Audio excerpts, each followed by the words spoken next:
on the 1st of August, if nothing is done, move to every government house and present your protest letter that enough is enough. This time around, we will not retreat until there is a change.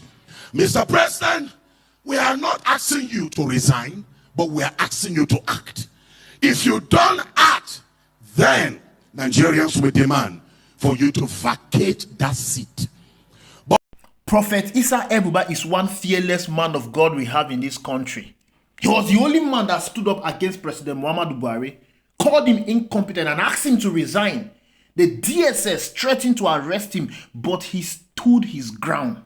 Why other men of God are preaching to their members to accept the presidency of Bola Ahmed Tinubu? Why other men of God are asking their members to pray for President Bola Ahmed Tinubu in the midst of hardship?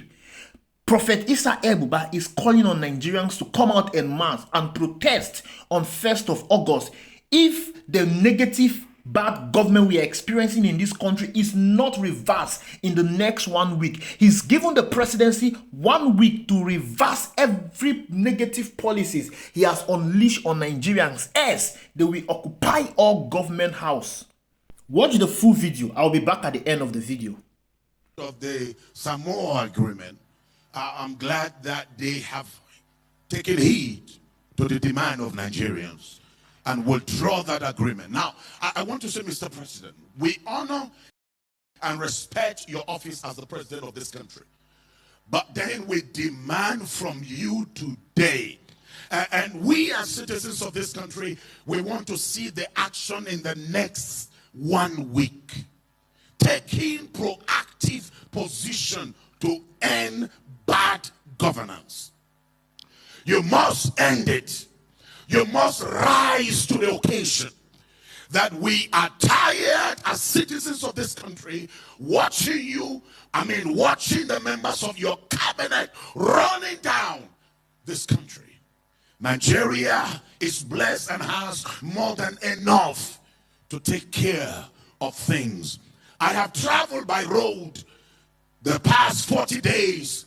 Just a few days ago, I came by train from Lokoja right to Warri. And I saw the plight and the state of Nigeria. The Minister of Works is failing the call and the responsibility you have given to him. So what we are demanding in the next coming days, we want to see a proactive action. Or else, the 1st of August, 2024, we, the citizens of Nigeria, will take the street and go on a peaceful protest demanding that the end of bad governance is enforced in Nigeria. You must, and I'm not saying you may, I say you must end bad governance in the presidency. How can we, in such a situation where we are, for you and the members of the Senate to approve over 15 billion naira for the house of the vice president when we already have the place where the prime minister of Britain lives is a 3-bedroom house? And that down street, number 10, has been there. They have their own mansions. But when you come as a servant to the people, you must serve the people. That's why the prime minister that suddenly lost his place apologized to the British people for bad governance. We are demanding the judiciary, chief judge or chief judge of Nigeria, whatever name you are called, we Nigerians are demanding from you. You must act on the judiciary. All of these conflict and counter court judgments must come to an end. The most corrupt system in Nigeria is the judiciary. We are demanding the end of it. We are demanding the end of molestation by the police on the ways and the highways. This must come to an end. Today we are demanding every governor, you are not our Lord. You are the servant of the people. It is the people that voted you into power. You must serve the people. You must bring an end to the contractors that have received more than 50% mobilization. All of you contractors, we know you. I drove from Jos to Kano, Kano to Jigawa. I drove from Jos to Lokoja. And what I saw with my eyes, I am demanding that all of you contractors that have been paid for you to walk our roads, return back to site, or else Nigerians will respond to you. Today, I am asking churches and mosques, it's time to end all evil religious services. We cannot be living in a nation where people are turning our altars and pulpits in the mosques and in the churches as a place of deception. We want to say all churches and mosques where people are turning into a commercial center, it must come to an end. It must come to an end. Nigeria must be safe. I want to admonish all members of IBBN, all of you, pastors and imams that are members of IBBN, please, on the 1st of August, if nothing is done, move to every government house and present your protest letter that enough is enough. This time around, we will not retreat until there is a change. Mr. President, we are not asking you to resign, but we are asking you to act. If you don't act, then Nigerians will demand for you to vacate that seat. But now, electoral reform must be enforced.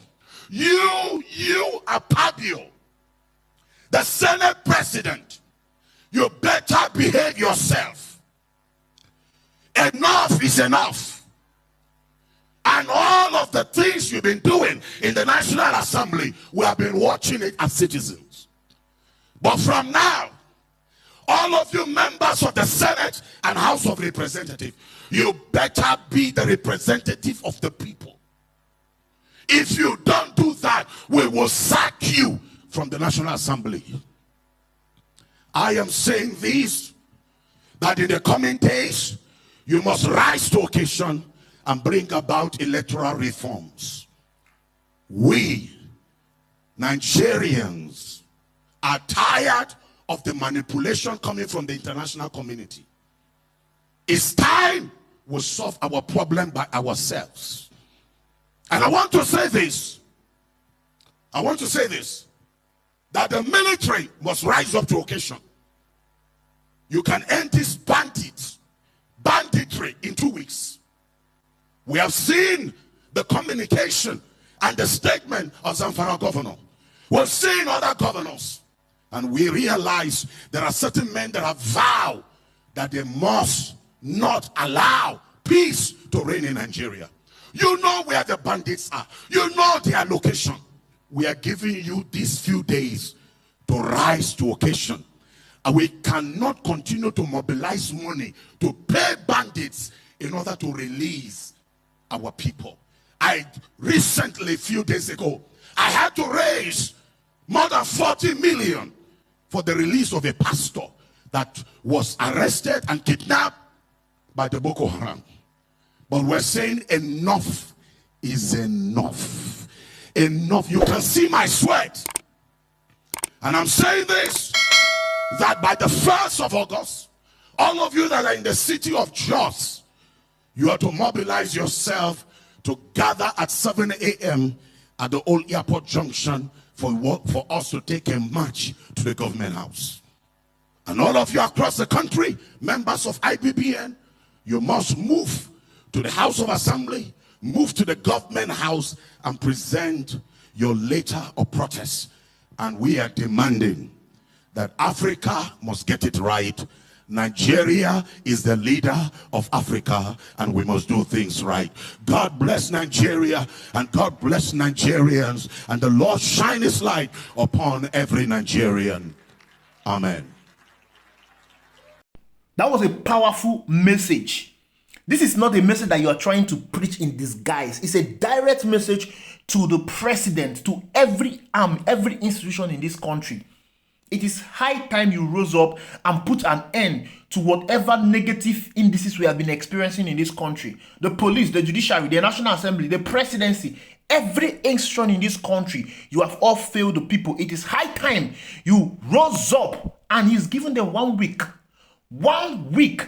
If nothing is done, at least 1 week is enough to show that you care for the people. If nothing is done, Nigerians will hit the streets on 1st of August and they will protest massively against this government. I'm happy he's speaking up. You must understand the power the churches, this religious organization has. This religious organization, they control the minds of millions of people in this country.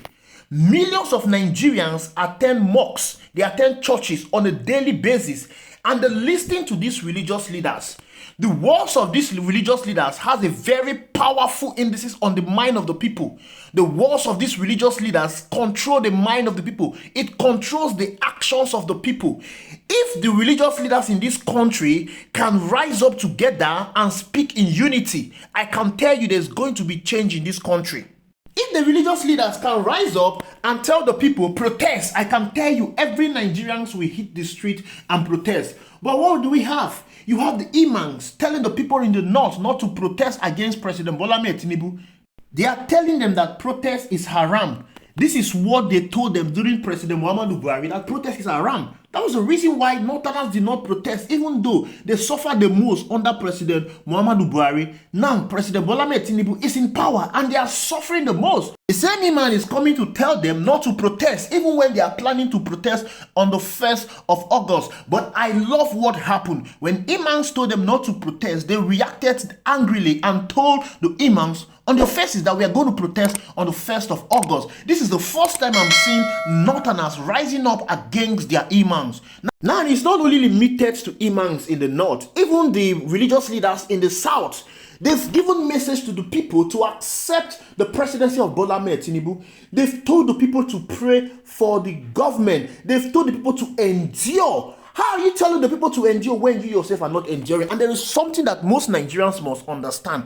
The hardship you're going through, the inflation you're going through, these religious men of God, these imams, they are not going through this same thing you are going through. They are not suffering insecurity. Most of them have security details that are guiding them. Most of them have DSS. They have police that are protecting them. Most of them don't go to the market. They have people that go to the market for them. They don't go through the pains you are all going through. It will be stupid for you to listen to them when they tell you not to protest, when they tell you not to react against bad governance. And of course, you must understand that most of these religious leaders, they work hand in hand with the politicians. And that is a fact. Most of them don't want a working society. They don't want a working Nigeria. If there is a working Nigeria, most of you will not go to the church. You will not go to the mosques to pray for God to give you jobs. There will be jobs available for you. If there is a working country, there will be hospitals everywhere. You will not go to the mosques or the church to pray for God to heal you. You will go to the hospital to receive medical attention. If Nigeria start working very well today, most of the religious activities you all engage with will all reduce by 90%. You will all be concerned about loving God. You will all be concerned about appreciating God. Most of the religious activities you engage in, you will not do them anymore. You will be fully engaged in activities, in enterprise that will bring you more money and develop your country. So these men, they know that if this country is working, the people will be engaged in developing our country, and most of them will go out of business. That is why they want the country to be where it is today, because they are benefiting usually from it. And how did they benefit from these politicians? When politicians want to sow seed, they go to the church and sow seed. You don't receive that seed. They go to the mosques and drop their money. You don't receive that money. The imams, the pastors, the reverend fathers, they are the one in charge of this money. Look at what happened towards the 2019 general election. Reverend Father Mbaka was conducting a fundraising crusade. And on that altar was Peter Obi. There was Ganjuge, the former governor of Kano State, who was caught stuffing dollars in his babariga. There was Hope Uzodinma that was contesting to become the governor of Imo State. On that same altar, Father Mbaka told Peter Obi that he will not win the election with Atiku because he did not sow seed towards the building of the cathedral he was about to build. Father Mbaka prayed for Hope Uzodinma and prayed that he will win the election in Imo State because Hope Uzodinma donated 2 million naira. Father Mbaka prayed that President Muhammadu Buhari will win the election because Hope Uzodinma told Father Mbaka that this money he's donating is coming from President Muhammadu Buhari. I am not making this up. You all saw it. You watched the video. To them, it is the people that bring more money that should be on the seat of power, irrespective of if they are doing the good things or not. President Muhammadu Buhari was a colossal failure. Mbaka supported him against Goodluck Ebele Jonathan. He supported him because he benefited from President Muhammadu Buhari. That's the reason why he supported him. How many of you benefited from President Muhammadu Buhari? So how come you will not listen to these men when they tell you not to speak against the government? How come you will listen to them when they tell you that the government is doing the right thing? Somebody is telling you that God will use President Bola Ahmed Tinubu to fix Nigeria. The same person told you that God will use President Muhammadu Buhari to fix Nigeria. And you believe them. Did Buhari fix Nigeria? They are coming to tell you that Tinubu will fix Nigeria and you also want to believe them. I won't believe them. I will believe the person that is telling me if the government do not reverse all the negative policies that they've unleashed on the people in 1 week, I should go on the street and protest because this is what I'm feeling. There is so much hunger in the land. There is so much suffering in the land. There is insecurity in the land. And let me tell you something. Prophet Issa Buba may not be suffering for what you are going through. Come on, he's not suffering it. But he feels the pain of his members. He sees through their pains. This is what we call a leader. And this is the kind of leader you should all follow and listen to. Somebody that is telling you what is happening in the country. Some of you may say that he's speaking because he did not support President Bola Ahmed Tinubu. He didn't support President Bola Ahmed Tinubu because he knows that Bola Ahmed Tinubu is incompetent. It was glaring for all to see that Bola Ahmed Tinubu is incompetent. He supported Peter Obi. He knew that Peter Obi is the best candidate. And he's not saying this because Bola Ahmed Tinubu, he did not support Bola Ahmed Tinubu. He's saying this because Bola Ahmed Tinubu is incompetent. And Bola Ahmed Tinubu government has unleashed so much suffering on the people. Nigerians have taken enough. It's enough. It's enough. They've tolerated bad government for too long. Protest is the only thing that government understand. Look at what happened in Kenya. The people told him to withdraw the finance bill. He refused. They protested. He listened to them. And he even went as far as sacking their cabinet members. Nigerians must take advantage of this highly publicized 1st of August protest and come out en masse to protest. This is the only chance they have to put an end to bad government. If you know that you've been going through a lot, if you know that you've been suffering, if you know that you are experiencing inflation, if you know that you have been buying things in the market costly, it is time for you to come out en masse and protest. And I can tell you the truth, this government knows what to do, but they will not do it. It is only protest that will force their hands to do the right thing. Thank you for watching. I'll see you in the next video.